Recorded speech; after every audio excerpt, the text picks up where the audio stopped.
Welcome back to the Interval, a musical theatre podcast. Today it is time. It is finally time. We are going way down. The Hadestown.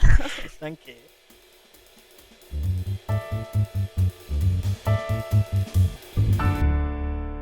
So before we go way down under the ground. Oh, look at that.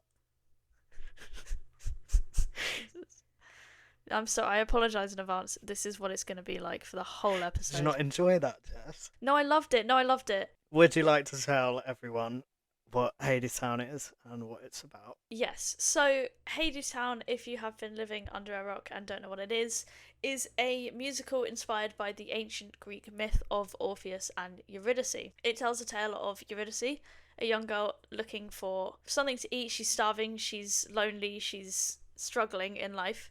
She ends up meeting a singer-songwriter called Orpheus. I'm not going to spoil it right now, but it's all about their love and how far they would go for each other. It also weaves in the myth of Hades and Persephone. It features Greek god Hermes, Hades, Persephone, Eurydice, Orpheus.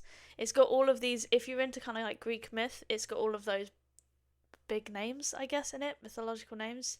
And it's a very, very, very popular musical, but it's a relatively new musical if we're being pedantic. It began off Broadway in 2016 before landing in London. Ooh. We got it properly. It wasn't in the West End, but it landed in London on 2018 and then went to Broadway in 2019 where it went mental. In 2019 it was the 73rd Tony Awards. Hadestown was nominated for 14 awards, which is the most nominations that year, and won 8 of them, including Best Musical, Best Original Score. It also got a Grammy for the Best Musical Theatre Album as well, which, fair enough, because the Broadway cast recording is absolutely brilliant. It then went on tour around North America, remaining in Broadway, and made its way over to West End in 2024. It's now performing in the West End and on Broadway, respectively. And it's very, very popular. Recently, the entire original Broadway cast flew over to the UK to do a couple of performances on the West End and recorded a pro shot. There's various differences between the London and the Broadway version, but the most important and biggest change is the fact that in the London version, the singers use their own accents to sing and speak, which is a really, really nice little addition. So we've had like Irish Orpheuses and Scottish ones, and soon Broadway will have its British one. Whether he will use the accent or not is a different matter, but we'll find out as to the level of deceased Tyler is when he goes and sees it. You might be wondering, aside from it being a very big production, why we're talking about it now. Tyler, why are we talking about it now? So we've decided to talk about Hadestown specifically now because earlier this week, as of the time this episode is going out, Mr. Jack Wolf made his Broadway debut as Orpheus in Hadestown, which is very exciting if you're me and other people. And yeah, it's so exciting that I'm going all the way to New York City in November to see him in it. Yeah, so do expect a review coming. There's a West End cast recording and a Broadway one. For the sake of this, we're going to be talking about the Broadway one because it's the full recording. With that, it's 2 hours and it's 40 songs, which is quite impressive, to be honest. Some of them are only like 40 seconds, but it's quite impressive. So if you can't be bothered to listen to the entire musical, fair enough. You should. Fair enough, though. We're going to give you some songs you absolutely have to listen to, which also include our favourite songs. Go for it. Hit me with the first one. We can't say the same ones, and we can only say five. That's 10 songs. Yeah, but there's 40 songs, so... Alright, true. Alright, I'm gonna just go in first with one of the songs I can't stop listening to at the moment, which is All I've Ever Known. Oh, what a beautiful song. This is Orpheus and Eurydice's love ballad, and it's just gorgeous. And I love it. And yeah, it's just about how Eurydice Well, yeah. is very used to how harsh the world can be, and Orpheus makes her soften up a bit and realizes that she can trust people. And it's about how Orpheus fell in love with Eurydice as soon as he saw her, because he's a hopeless romantic. It's just really lovely. This is a song that we saw at West End Live as well, Yeah, it isn't it? is. So we've seen the kind of choreography and design of the song, and it was so beautiful. Yeah, it's just really nice. It's a really lovely love song. You know what's also a really lovely love song? The wedding song, which is my choice for one of my favourites. Sorry, That's alright. should have said it first. I will remember this. It's fine. It's fine.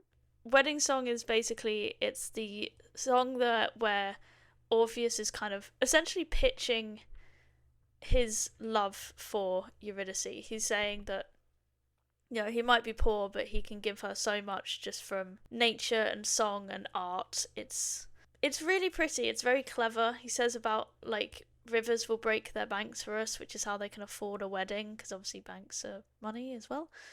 And it's just really lovely, and the tune is so nice, and it's where you first get to see the power that Orpheus has, where He can bring the world back into. he can make flowers basically. um and it's just a really beautiful song. I think it's really nice and really sweet and really wholesome, and I really like that song. Especially, I do have a thing about it as well. Especially at the beginning where Eurydice is saying like, if we get married, if we like who would buy the wedding band if we got married and stuff. And there's a lot of ifs, whereas later on when he does the flower thing, she says when, and she changes Ah, the words to when because she's like I like that's where you can hear her turn, you can hear her love blossoming throughout the song, and I think that's really pretty. cute. Yeah, it's very cute. It is your turn. Hit me with your best shot. That's not a song in Hadestown. I'm gonna pick "Living It Up on Top."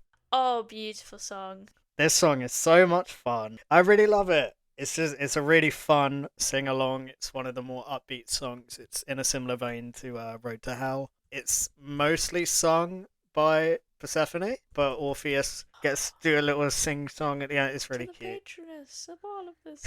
I know that off by heart because it's just such a beautiful part of that song. I love it. Also, this song has one of my favorite quotes in the whole show. Oh, tell me your favorite quote. It's when Orpheus says, "To the world we dream about and the one we live in now." Yes. See, actually, one of my favourite lines is in this as well, which is the "If no one takes too much, there will always be enough." Yeah. And it's got really nice messages in it, and it's very like slightly defiant as well in its nature, and it's very nice. And I like when Hermes says, "Let the poet bless this round." It's cute. Yeah. Like, he can do it. That's my little guy. What is your next one? You know what? I don't think you'll have this one, and I actually am kind of interested to see whether it's like a skip for you later. But "Hey Little Songbird" is one of my favourite songs in the whole musical. Okay. I love this song. Patrick Page as Hades himself, as in Patrick Page like Hellfire Patrick Page, the deepest voice I've ever heard in my life. He's fantastic. He absolutely slaps this. He's so good, and he's basically singing, trying to convince Eurydice to come down to Hadestown with him. Spoilers, she's dying at this point. And yeah, Hades comes to her with an offer that she can come down and work for him in Hadestown. But she obviously has to leave Orpheus behind in the life she knows, and it's very manipulative and very like he's saying, she's a songbird and he's the rattlesnake, and he's like luring her down so he can strike, is what's happening here. And he has a line that says, "The choice is yours if you're willing to choose, seeing as you've got nothing to lose, and I could use a canary." Obviously, for history, miners used to send canaries down into the mine, and if there was gases, the canary would die, so they would know that it wasn't safe. It's like a bait thing. It's like a trap. Yeah, send someone down, see what happens to them, and then It's like yeah, anyway. And he sings it really well, and it scratches my brain because he sings it really low, and it's lovely. Solid choice. I was trying to not pick it too soon, but I have to. Pick it. I have to pick "Wait for Me." I can't fool you for that. If I'm not on this podcast after the 1st of November, wait for me is why. It ended him. This is the song where Orpheus has to travel to the underworld to try and find Eurydice, but he can't get there via the train. So he has to take the back roads, which is very, very, very dangerous. It's a very long journey. And yeah, it's about his plight and his journeys to try and find Eurydice, and it's just really lovely. It just, it shows how much he loves her. Wait for Me is kind of the song that is Hadestown. It is the musical. So my next one is actually the song before Hey Little Songbird. It's Chant. So this is basically where things are starting. It's like the pinnacle point of the chorus where things are starting to get really bad. There's a storm coming on, and Orpheus is trying to perfect this song to bring back spring. Eurydice is starving and trying to survive while he's, no offense to Orpheus, but he's being a bit shit. He's not really doing anything. He's just kind of strumming. But I like it a lot because I think it plays into how naive Orpheus is, especially closer to the beginning. Yeah, definitely. And it's very much like this kind of storm is because how during this song as well, you've got Hades and Persephone arguing. It's basically Persephone's gone back down to Hadestown, and she's hates the way it is, hates the way it's living, and they end up having quite a big argument. So it's like this is a god storm. Don't mess about with it. And throughout their argument, you've got Orpheus doing his like tune, which is beautiful, and like everyone, it's where it crescendos. Everyone's like singing at the same point. They're all singing different parts, and it's just really chaotic and beautiful. And you can hear Eurydice shouting Orpheus, and it's just beautiful. And there's a point in the middle of the song as well where it's saying like the mighty storm, and they're singing like shelter us, harbour me, and that scratches my brain so good. Beautiful part of that. Eva is stunning at this. What is your next? Epic Free. I literally just clicked on that going, that's the one I'm going to have. Throughout the story, Orpheus is working on a song, and he has drafts of the song throughout the musical. They're called Epic 1, Epic 2, and then the final song is Epic 3. He always starts the drafts in the same way. He always starts singing about the King of Shadows, who is Hades, and how he fell in love with Persephone, and basically kind of exposition dumps like their relationship. Persephone, she spends 6 months of the year in the underground with Hades, and then he essentially sets her free for 6 months to go up to the surface, and that's when springtime comes again. And Orpheus's drafts are always about this. But as he falls in love with Eurydice, and he, understands love in general more, his drafts get more personal and lovely. Mm-hmm. And Epic 3 is the song. It's the song that changes the world. It's the song that like softens Hades' heart for a minute, and it's epic. It's like 7.5 minutes long. It's just Orpheus and his little guitar, his little lyre, and he's just singing, and he's got blood and cuts on his face because of his journey to get to Eurydice, and it's like his final plea, like he's saying, like, please, like give her back to me, because I love her as much as you loved or love Persephone. Because the whole thing is like Persephone and Hades have been arguing so much they've like forgotten their love, and at the end of the song, they dance. Oh, and there's like a whole song. And Hades sings the la la la's because because the whole thing is Orpheus's la la la motif was actually belonged to Hades. Yeah, it's a song he sung for their love. And I said "Wait for Me" was gonna be the reason I disappeared. This will also be the reason. Oh yeah, that's gonna mess you up. What is your fourth favourite song? My next one is "Come Home with Me," the third song in the album. Fair. Because it's absolutely hilarious. It's so funny. It's really short. It's like a minute and a... At the beginning, it's basically Orpheus has spotted Eurydice, and Hades is like, do you want to talk to her? He's like, yep. go on. Orpheus, yes, don't come on too strong. And in a matter of seconds, he just goes, come home with me. And it's so funny. And Eurydice goes, who are you? And he goes, the man who's going to marry you. I mean, that's coming on strong. That's quite strong. But he's so romantic and she's really hesitant. And then there's a point where she goes, oh, he's crazy. Yeah. And he introduced himself as like a singer who plays the lyre, and she calls him a liar and a player too. And he's like, oh no, I'm not like that. I'm working on a song. But it's just so funny and so sweet, and it really shows their personalities, and I love it. Yeah, I really like the end as well, where because she says to Hermes, why would I become his wife? And he goes, because he'll make you feel alive. And then she goes, that's worth a lot. What else have you got? And that's when it goes into wedding song. It flows really nicely. What is your final choice, Tyler? My final choice is Rotan. Oh, fair. This is such a fun opening number. It's completely like shatters the fourth wall. I love it.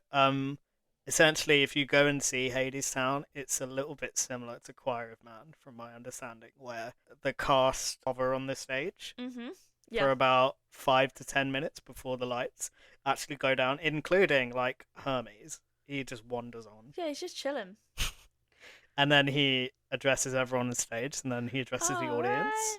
He starts just introducing the story and says it's an odd song. And he introduces all the gods, including himself. He forgets himself for the beginning, though. Yeah.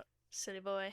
Or girl. Silly god, because we've had both. I'm so excited to be part of this when I go and see it, because when they all get introduced, like, that leaves it open for the audience to actually cheer for them. Yeah. And I just think that's so cool. Like, that doesn't happen in most musicals. No, it doesn't. Hopefully it gets all that excitement out beforehand so people aren't like feral during the show.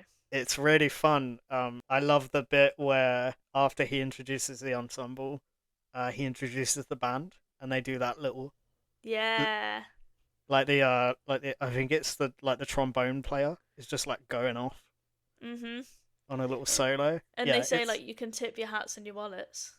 Yeah. And like it's so much fun. People. I love it. I think it's one of the strongest opening numbers there is. Instantly gets you hyped, and it's like a really nice way of doing exposition while also keeping it fun. That's a solid final choice. What is yours? Mine is a very, very opposite style. Mine is Doubt Comes In. It's one of my favourite songs, but it's not a song I listen to a lot because it's heartbreaking. This is, so spoilers incoming, skip like a minute if you don't want to be spoiled. This is the point in which Hades has said to Orpheus, you can take her home as long as you don't turn around while you walk up. And doubt starts coming in. He starts worrying if she's there, if she loves him, if she's actually like walking, if she wants to be there, blah blah blah blah blah blah. And it's awful because you get this whole song, this nearly 5-minute song of him doubting himself, and then right at the end, spoilers, very important, he turns around and he says, like, you can hear the gasp, and he says, it's you, it's me, Orpheus, Eurydice, and that's it. And it's horrible, but it's so beautiful, and it's so well written, and so well sung and done. I absolutely adore it, even if it's awful. There's a point as well that I wanted to make where Orpheus has the choice of when they do that. It's been past a minute, so I don't want to spoil it now. Oh, you mean like the act? Yeah, the actor gets the choice as to when they do that. I didn't know that. That's really cool. So they can leave it as long or as short as they want, so usually the gasp is quite real. Yeah, that's one of my favourite songs. It's horrible to listen to, but first time you listen to it, because especially if you know what's coming, you're just waiting. We want to talk really briefly about the way Hadestown is staged, because the staging's really, really cool. So, wait for me. We mentioned earlier, this is one of the standout songs in the show. It's kind of like the song of Hadestown, I think is what you said, Jess. Yes. Hard agree. There's 2 reasons for this, I would argue. One, the song itself is phenomenal, and, you know, Orpheus singing it is amazing. But 2, what they do with the staging in this song is incredible.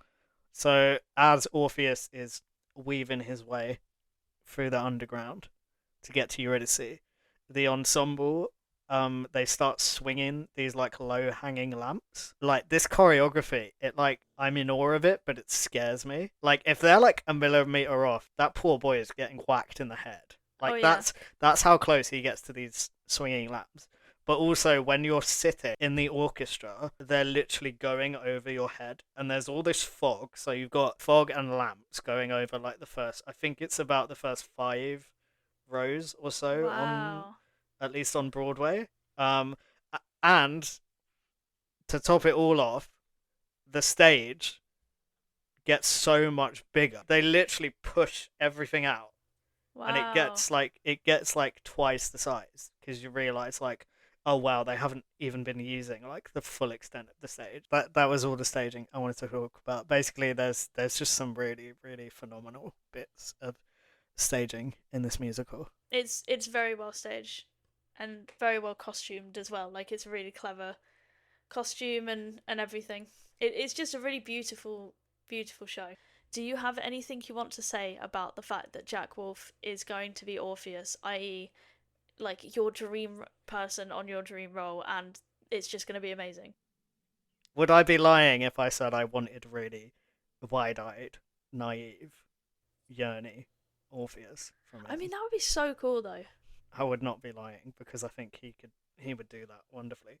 But we know how fantastic he can be at being a little bit darker and a little. Yeah, because he might get a little bit dark when he's in Hadestown. I think it'd be really interesting to see how he does it. What are you most excited At about? the minute, I'm really excited for him to sing I'm Orpheus. There's also the moment in Way Down Hades Town. The Fates are describing Hades, and they sing, Mr. Hades is a mighty king, must be making some mighty big deals. Seems like he owns everything.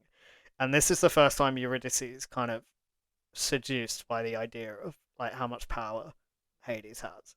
And she sings, kind of makes you wonder how it feels. But when she sings it, like Orpheus, like he steps in front of her to be all like protective.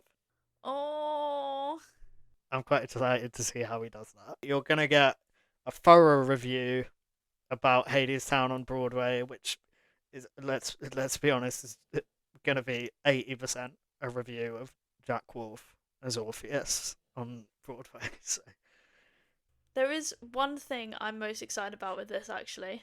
Speaking of your review, I want to know whether he's going to use his RP English accent or he's going to be American in this.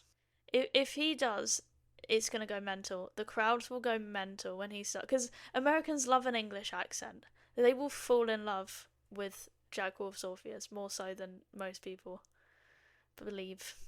I'm so excited to see if he does that. And I also imagine hearing Wait for Me in his original accent. would we like to wrap this episode up with some questions? We love a question here on the interval. That's a weird thing to say. Yes, I would love to answer some questions or ask some questions. I have 2 questions for you. Go for it.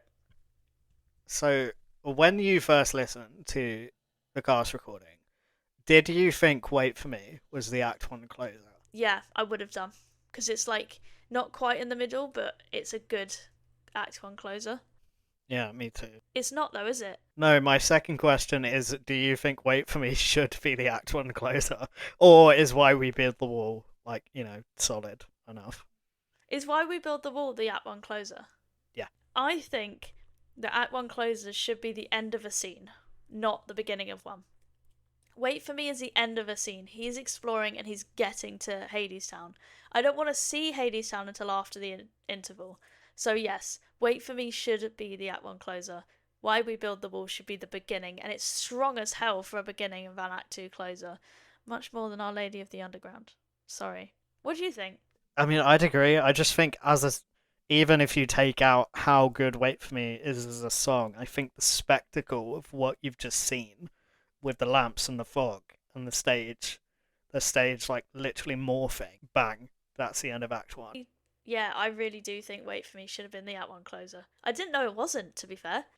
Which cast recording do you prefer if they were both full? Because I don't think it's fair since one of them's not full. Do you prefer the West End cast recording or the Broadway, and why?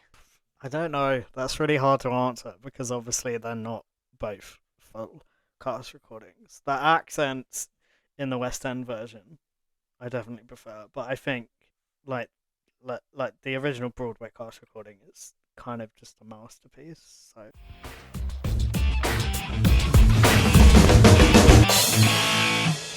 What are you holding space for this fine day? The recent Instagram post of Oh my god. of Oh my god. it's the only thing I have. The recent Instagram post of Morgan Dudley and Jack Wolf. It's the first kind of Hadestown content we've got. True. True it is. What are you holding space for today? I'm holding space for an experience I went to on Saturday, which was the War of the Worlds immersive experience. It was very, very fun. If you like War of the Worlds, you'll absolutely love this. Though it was very clever. I thoroughly enjoyed it. It had lots of nice music in it. It was kind of following the musical, so you'll enjoy it. It's also a little bit scary. It did make me jump a couple of times, but I had an absolutely lovely time. And I would highly recommend, if you are a fan of War of the Worlds, going to this. Being able to interact with such talented actors was really fun, even if they can be kind of creepy at some points. I would highly recommend people go if they can. It's in London. Next week is a review, but don't worry, you won't just be hearing my voice, because both of us have seen Benjamin Button the musical, and it is closing very soon, and it's a big sad, but we will be filling you in on our review of the musical. In the meantime, drink lots of wine. Drink wine and don't turn around. And go and see Hadestown in Broadway with Jack Wolf.